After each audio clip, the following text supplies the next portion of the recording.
Okay guys, is Meta stock a buy still after they reported Q3 earnings? The stock dropped almost 12% at the open this morning. Here's a couple of quick notes on why that pullback and how we see it rebounding. Two things you need to know on the pullback. The first is this huge drop off in net income.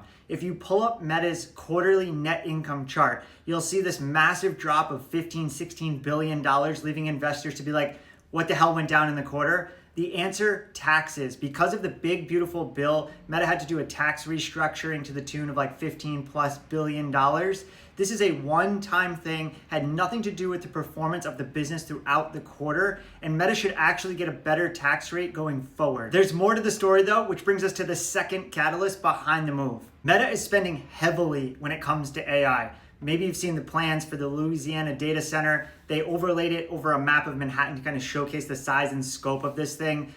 Zuckerberg showed it to Trump. It was kind of this weird moment in time. Anyway, that thing is really expensive and it's adding more and more to their cost bucket on a quarterly basis. For the most part, Wall Street has been rewarding customers who are making these big bets in AI because of the potential return on that investment. However, in the case of Meta, that investment is now outpacing the revenue growth.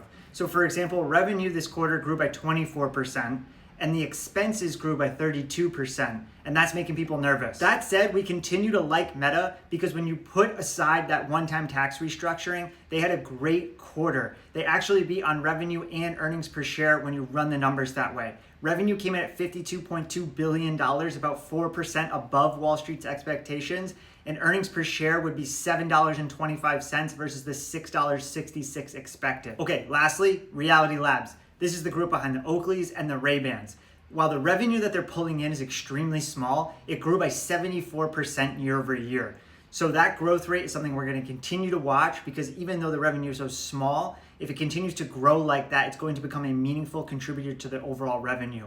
And if Meta can start generating revenue of some significance outside of ads, the stock is going to absolutely explode. Hope this is helpful. We continue to like Meta, but make sure to do your own research and let us know what you think. Be good.